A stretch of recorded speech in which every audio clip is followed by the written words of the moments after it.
Leading candidates in Kenya's presidential election have chosen running mates from the vote-rich Mount Kenya region to bolster their chance of winning August much anticipated poll. Deputy President William Ruto picked businessman Rigathi Gachagua, while former Prime Minister Raila Odinga settled for former Justice Minister Martha Karua. Does Mount Kenya needs to look beyond the running mate slot? Brian Gad explains. I have the great honor to announce that I have picked as my running mate and Cabinet Secretary for Justice and Constitutional Affairs, the Honorable Martha Wangari Karua.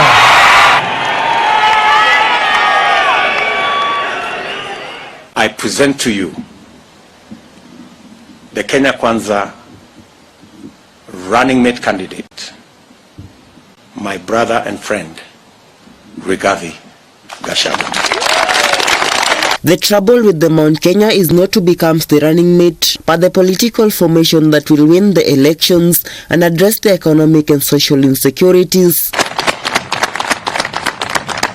Tunajua kwamba yule ambaye atakuwa deputy president pande ya Kenya Kwanza atakuwa ni mtu ametoka hapa kwa mlima. Let Musalia Mudavadi not lie to Kenyans. He is aiming at the sun, very well knowing that he is going to the moon. For us in the mountain, with our big parties, with so many members of parliament, with so many governors, the deputy president doesn't want any party to thrive in Mount Kenya. That one tells you that he wants to negotiate with our party, with us. You know, he wants to negotiate with other people through us. And of course, that is total mischief. So we want our people to open their eyes and see the kind of deceit that has been propagated by the deputy president. Ombi letu tunajitolea 24/7 to support His Excellency William Ruto for the presidency in 2022. Lakini na sisi ombi letu ni yeye akiketi chini akifanya ukarabati, aangalie pale atatoa ilani mbili na atoe ilani mbili kutoka Mount Kenya East.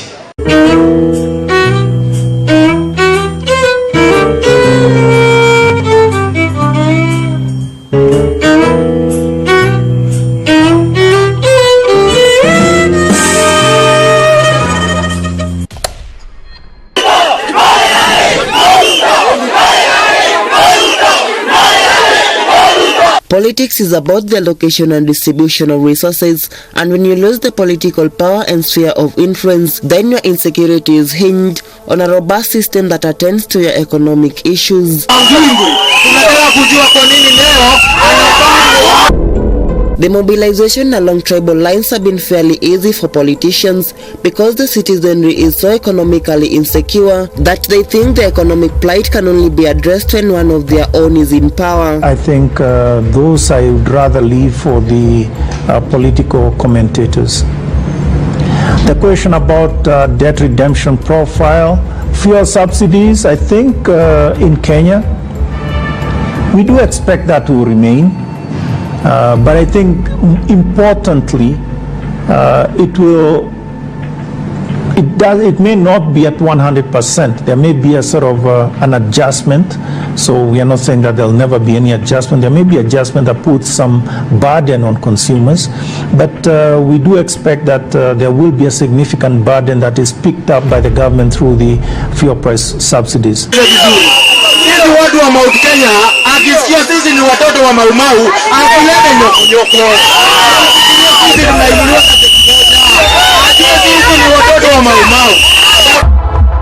This perception is still rife even with devolution, and majorly because of inequitable distribution of resources. Mapu ni ya nchi yote. Mtu ambaye anakubaliana nayo ako na uhuru wa kushirikiana na sisi. Unajua sisi hatutaki kutawala nchi ambayo imegawanyika. Kama tungekuwa na uwezo, kila mtu angekuwa hapa. Kwa sababu kile tunataka kuboresha, hatutaki kuboresha uchumi wa watu wa UDA peke yake. Ni uchumi wa watu wa Kenya nzima. Sisi kama aspirants tulitumia, unajua hii chama ya UDA imekubali kutumia viongozi ambao wamebai hii idea economic model ya bottom up kwa sababu wao watafika kwa mwananchi. Tuko na bidhaa nyingi ambayo ikiwekwa value addition kama maziwa, kama maembe, kama asali, kama pia viazi na mengi kwa kilimo itaweza kuinua uchumi kutoka chini hadi mpaka juu.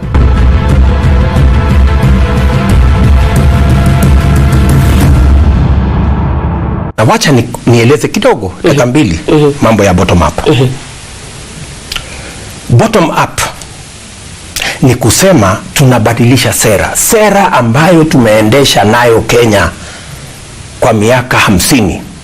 Ni hii inaitwa trickle down, na ilianza pale wakati tulisema sessional paper number 10 tunawegeza katika mahali kuna high potential.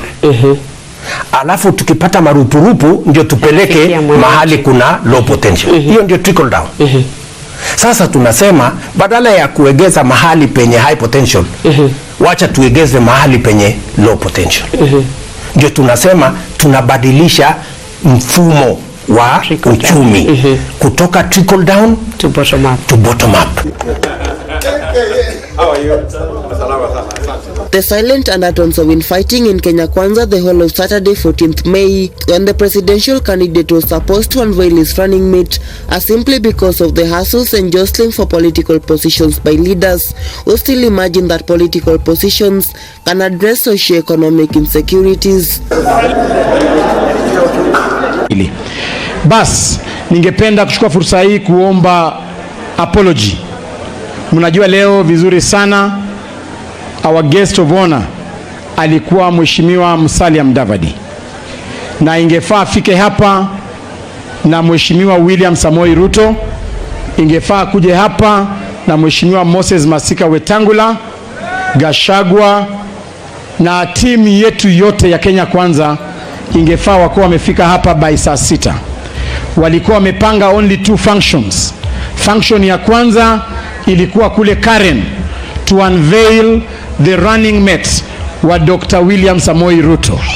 Ingefaa watoke kule na huyo running mate wakuje hapa kwa function ya Cleo Malala aki-unveil running mate wake. Lakini kumekuwa na mazungumzo yamechukua muda, it's a sensitive matter. Walitaka kutangaza kidogo, mazungumzo ikachukua muda kidogo. So they are still under consultation. Sasa wananiambia bado hawajaelewana kule vizuri, lakini wakishamaliza they will look for another day to come. So we are passing their apologies. Hawezi kuja, tuwache washughulike. Kenya is moving steadily past this misconceived belief, a process that Kenya Kwanza had professed to be the easiest has turned out to be not only difficult but certainly a storm in the coalition. Even with the unveiling of the combative Mathira Member of Parliament as Kenya Kwanza running mate, we are still in for some interesting political power play.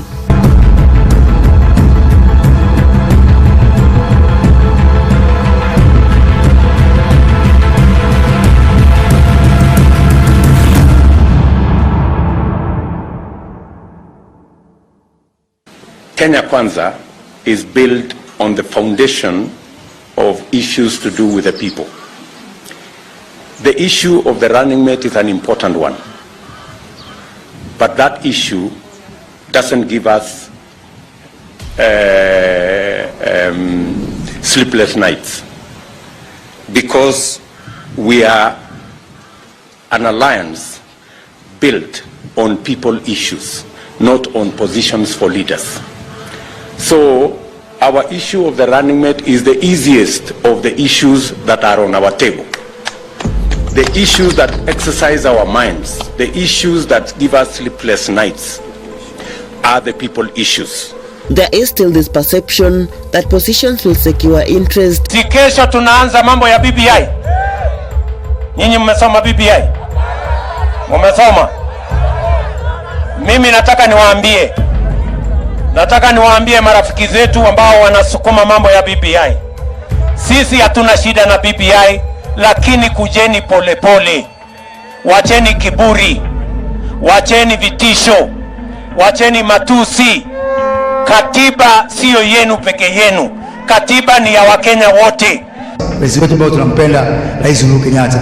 Namwambie mimi nikimwangalia kwa roho yake naona ako msafi and he means well with this BBI, but unfortunately his partners are not honest.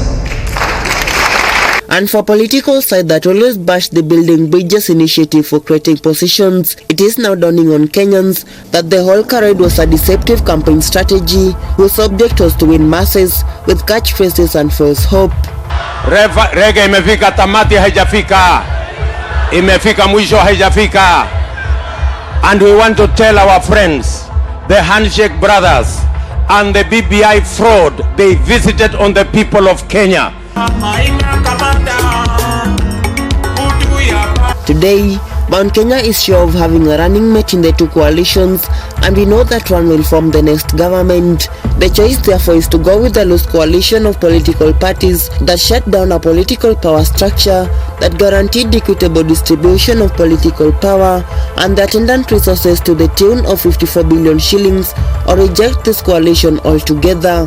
By rejecting Kenya Kwanza, the mountain will have the option of a coalition political party that still has what it takes and a solid structure that will guarantee that political and economic disparities in the country are addressed through a power structure that will institutionalize equity in resource allocation and distribution, and most importantly address economic insecurities and free Kenyans from their belief that one of their own has to be in power.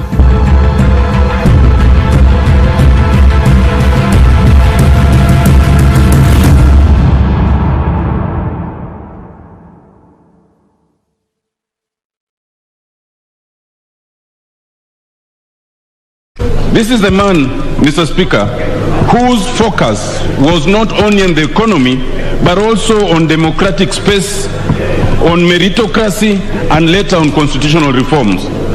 While he might not have played the politics as well as we would have wanted him to, but that was Mwai Kibaki. So we have to accept him as he is and agree that he did a great job. Mr. Speaker, I come from a very small community, the Abanyala in Western Kenya. He is the first president, Honorable Speaker, to appoint a Manyala minister, Dr. Newton Kulundu. We eulogize him as a great friend of ours, Honorable Speaker. Will you leave a united nation? Will you leave a country that is economically vibrant? Will you leave a country that will remember you for many good things? Or you will leave a country that will be in shambles? Speaker, that is a question that must live with us. Mount Kenya needs to rise to the reality that this election is not just about who gives them the running mate slot, but a government that will secure the economic well-being of their citizenry. Involved in corruption, and he encouraged us to work hard. He is the one, Honorable Speaker, who moved from our economy, from down there, Honorable Speaker, to now a thriving economy. Kibaki will be remembered as a person who does not betray. He doesn't believe in the politics of deceit and betrayal. Among the many qualities we can learn from President Mwai Kibaki is that it is important for leaders not to be conflicted when they are leading. President Mwai Kibaki never did business with government. Political power is expedient, but socio-economic power is enduring and liberating. If today the choice of running mate is causing rancor and turmoil in the political coalition, with threats from both the political class and mutiny and violence among the people in Central, then we need to appreciate the foresights that the architect of BBI had. A corrupt person does not steal on behalf of a community, he steals on his own behalf. And we need this to come out. When we say we are fighting corruption, we target no community. We target individuals who commit acts of corruption. And we said we needed to deepen also and strengthen our devolved units. And it's a very lively debate in our country today. And we believe that in not too distant future, we'll get some kind of consensus, national consensus. And once that national consensus is emerged, we then now move towards a referendum. Huwa tunaiweka kama ni mambo iko na nguvu na uzito yake, sababu haya mambo ya uchaguzi ndio mambo ya maendeleo inatoka hapo. Kwa hivyo kila wakati tunaangalia kutoka kiti ya MCA mpaka kiti ya governor, ya senator, kiti yoyote ile.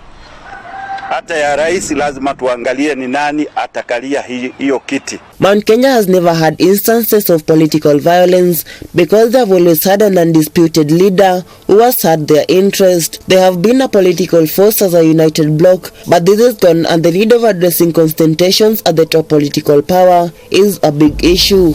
Mount Kenya people will be shooting themselves in the foot if they do not go with a coalition that promises more than just the running mate slot. They will let their own interest down if they run away from the framework that guarantees structure rather than positions. On constitutional reforms, and was decided by my colleagues in the opposition.